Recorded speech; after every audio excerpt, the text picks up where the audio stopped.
Hello everyone, good morning. Welcome to Solo Survivor. Ito video moi joakali APSC Combined Competitive Preliminary 2024 exam jitu hui gol. Tar obhigotar oporot video tu moi bonaisu. Moi iman talented student no ho tothapi video tu bonaboloi ha korisu jeniba. Jodi kiba bhul hoi jay tete hole mane please forgive me for that.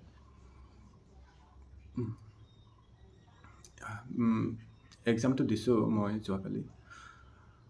কিন্তু কিছুমান সৰু mistake নহয় ডাঙৰ মিষ্টেকে কৰিছো মই মানে যোৱা বছৰ যেটো কোৱেশ্চন পেপাৰ আছিলে 2024 বা এটোটো এক্সামটো যেনিবা 23 চনৰ আছিলে মানে 2023 চনৰ আছিলে কিন্তু 2024 চনত এক্সামটো কন্ডাক্ট কৰিছিলে আৰু এইবাৰৰ যেটো এক্সাম যোৱাকালি হৈ গল হিটো 2024 চনৰে এক্সাম আছিলে কিন্তু 2025 চনত হিতে এপিএসসি কন্ডাক্ট কৰিছে So, যোৱাকালিৰ যেটো কোৱেশ্চন পেপাৰ হিটো মই আগৰ বছৰৰ কোৱেশ্চন পেপাৰতকে বহুত বেছি অলপ প্যাটাৰ্নটো টান বুলি মই কম একচুয়ালি কাৰণ মই এটো বস্তু কেনেকে কবলৈ গৈছো মানে মই যেটো যোৱা বছৰৰ কোৱেশ্চন পেপাৰ মানে এটেম্প কৰিছিলো হিটো বহুত বেছি মানে গেছ কৰি কিনে আপোনালোকে মানে কাৰেক্ট আনসাৰটো পোৱাৰ মানে পসিবিলিটি বহুত বেছি আছিল আৰু এনেকে কাৰেক্ট হৈছিল বহুত তেনেকুৱা কিন্তু এইবাৰটো একেবাৰে মোৰ ইউপিএসসি যেটো ন্যাশনাল লেভেলৰ ইউপিএসসি এক্সামিনেশন আছে কম্বাইন্ড কম্পিটিটিভ যেটো এক্সাম আছে ঠিক সেম ঠিক তেনেকুৱাই লাগিছে ইউপিএসসি ৰ প্যাটাৰ্ন হিতে ফলো কৰিছে বুলি মই ভাব হয় আসামৰ যেটো মানে সেকশন আছে ন মানে 30% বা 35% যেটো এপিএসসি জিএস ৰ কোৱেশ্চন পেপাৰ আসাম ৰিলেটেড মানে কোৱেশ্চনস আহে বুলি কিনে তো আসামৰ কোৱেশ্চন বিলাক বহুত ডিপলি মানে গৈছে মানে যদি আপুনি ভাল দৰে পঢ়া নাই তেহলে আসামৰ সেকশনৰ কোৱেশ্চন বিলাক নিশ্চয় কাৰেক্ট কৰিব পৰা নাই ঠিক তেনেকুৱা আৰু কিছুমান বস্তুটো মানে আপোনাৰ সাইকোলজি কেনেকুৱা ঠিক তেনেকুৱা মানে আপোনাৰ প্ৰেজেন্স অফ মাইন্ড কেনেকুৱা তাৰ ওপৰত একচুয়ালি আৰু আপোনাৰ মানে কি এথিক্যাল মানে থিংকিং কেনেকুৱা তাৰহে মানে কিবা কয় এক্সাম পতা ঠিক তেনেকুৱা মানে হেবিলাক বস্তু যদি আপোনাৰ ভাল মানে এথিক্যাল আন্ডাৰষ্টেণ্ডিং বা প্ৰেজেন্স অফ মাইন্ড যদি আপোনাৰ ভাল আপোনাৰ যেটো মানে ধৈৰ্য পেশেন্স বেছিকে থাকে তেতিয়া হলে তো আৰু তেতিয়া ঠিক তেনেকুৱা যদি মানে আপোনালোকৰ গুণ আছে তেতিয়া হলে এইটো এক্সাম আপোনালোকে ভালদৰে ক্ৰেক কৰিব পাৰিব আৰু মোস্টলি মানে হাৰ্ড ওয়াৰ্কটো লাগে হাৰ্ড ওয়াৰ্ক ডেডিকেশন লাগে গোটেই বছৰৰ মানে কষ্ট হেতুটো বহুত বেছি ইম্পৰ্টেন্ট হয় প্ৰপাৰ এনভায়ৰনমেন্ট হেতু লাগে পজিটিভ মাইন্ডসেট হেতু লাগে আৰু প্ৰপাৰ ষ্ট্ৰেটেজি প্ৰপাৰ মেটেৰিয়েল ফলো কৰাটো লাগে PYQ হেবিলাকটো আৰু চাবই লাগে কিন্তু মই যোৱা বছৰৰ PYQ হেতু চাই কিনে যেটো ভাবিছিলো মানে গেছ কৰি কিনে বস্তুবিলাক এটেম্প কৰিম বা মাৰ্ক কৰিম বা কোৱেশ্চন আনসাৰ কৰিম বুলি কিন্তু হেতু বস্তুটো এতিয়া ইবাৰে কামত নিদিলে প্ৰথমৰ পৰাই যি গেছ কৰিব আৰম্ভ কৰিলো আৰু এনেকে মাৰ্ক কৰি গলো তাৰ পিছত ৰিজাল্টটো একেবাৰে প্ৰায় ৰঙে কৰি গৈছো মই বহুতখিনি আনসাৰ আৰু যেটো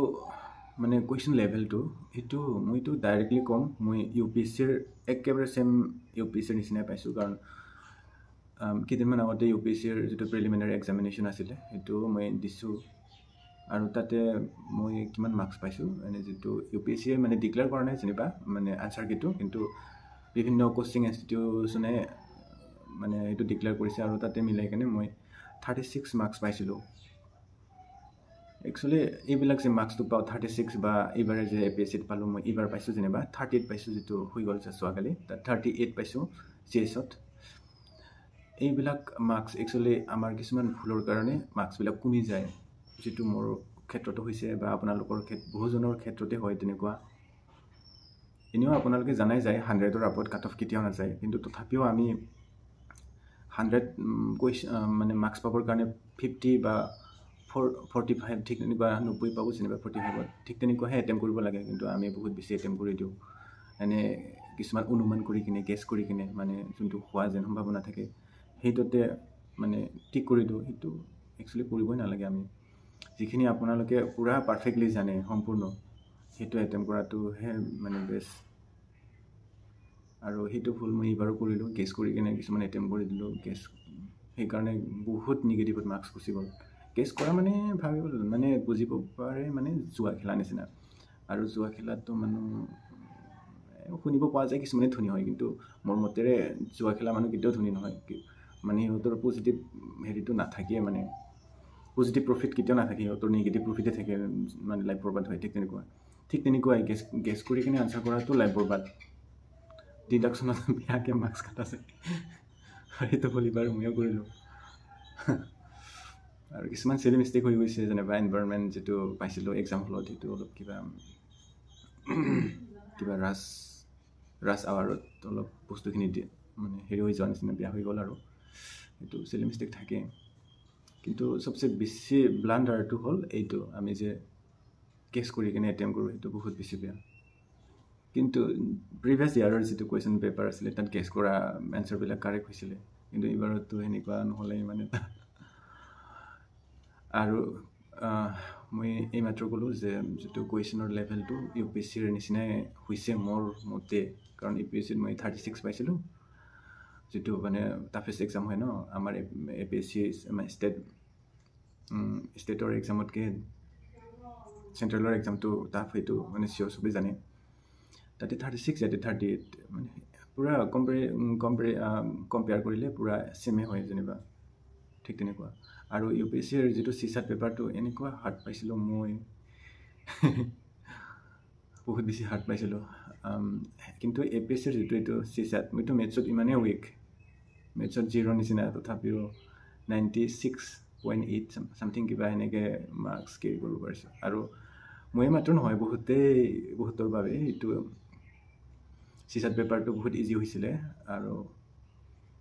আচলতে আমি চিছাটৰ কাৰণে মানে সময়বিলাক ইউজ কৰিবই নালাগিছিলে মই চিছাটত মানে দুৰ্বল বুলি ভাবিয়ে চিছাটতে অলপ সময় দিলোঁ পিছত চিছাটতো আৰু সেনেকেই গ'ল চিছাটটো মানে বহুত ইজি আছিলে মোৰতো মানে পূৰা হাঁহি এক্সাম দিয়া নিচিনা 27 কাৰেক্ট এনচাৰ হ'লে মানে পূৰা হেৰি হৈ যায় কিন্তু নিগেটিভ যদি নাথাকে আৰু মানে কোৱালিফাই হৈ যায় 66% মাত্ৰ লাগে চ' এক্সামটো এনেই হ'ল মোৰ এইটো বেড এক্সপিৰিয়েঞ্চ এটা হৈ গ'ল কিবা এটা লেচন পালোঁ এইটো ছেকেণ্ড এটেম্প আছিলে আৰু এইবাৰটো অলপমান কষ্ট কৰিছিলোঁ যদিও 100% কষ্ট কৰা নহ'ল মোৰ কাৰণ লেট হ'ল মোৰ প্ৰিপেয়াৰ কৰা লেট হ'ল সম্পূৰ্ণ 1 ইয়াৰটো প্ৰিপেয়াৰেশ্যন ভালকৈ লাগে আৰু তাৰ মাজতে ভাল এনভাইৰনমেণ্ট আৰু পূৰা ডেডিকেশ্যন লাগে মানে অলপো ইফাল হ'বই নালাগে আৰু এনেকুৱা পজিটিভ মানে এনভাইৰনমেণ্ট পাব লাগে বহুত বেছি কাৰণ বহুত হাৰ্ডৱৰ্ক কৰিছোঁ ময়ো আৰু আপোনালোকে বহুত হাৰ্ডৱৰ্ক কৰিছে তথাপিও যেনিবা মোৰ নিচিনাই ছেম টু ছেম কিছুমানৰ হৈছে আৰু যিবিলাকে ভাল মাৰ্কছ পাইছে 70, 80 বা 90 বা 100ৰ আপ সেইবিলাকৰতো আৰু ক'বই নালাগে সিহঁতেতো বহুত বছৰৰ সিহঁতৰ কষ্টৰ মানে কি ক'ব পাৰিশ্ৰমিক বা প্ৰতিফল সিহঁতে পাবলৈ পাইছে এনেকুৱা এইবছৰটো অলপ কষ্ট কৰিলোঁ কিন্তু ইমান এটা ভাল নহ'ল কষ্টটো অহা বছৰ কষ্ট কৰিব লাগিব সেইটোৱে আৰু কুৱেশ্যন পেপাৰ যিটো কাট অফ মোৰতো মানে এইটো যিটো কাট অফৰ মানে পচিবিলিটি আছে সেইটোতো মোৰ মতে জেনেৰেলটো 70 মানৰ ভিতৰত হৈ যাব মই যেনেকৈ ভাবিছোঁ কাৰণ ইউ পি চিৰ লগত যেনেকৈ ৰিজাই চাইছোঁ মই এনেই মাৰ্কছটো বহুতেই পাব 70, 80, 90 সেনেকৈ পাবই জেনেৰেলবিলাক তথাপিও মই ভাবিছোঁ 70 বা 75ৰ ঠিক মাজত থাকিব আৰু জেনেৰেল এছ টিৰটো 65 মানত আহি যোৱা নিচিনা লাগে মোৰ মতে আৰু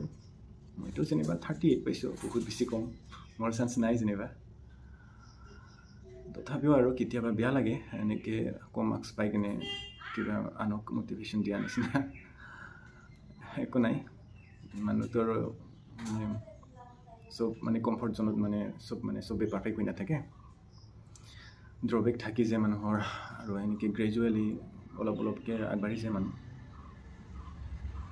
যদি ৰেগুলাৰ যদি ষ্টাডি কৰা যায় তেতিয়াহ'লে পাৰফেকশ্যন আহি যায় এটা সময়ত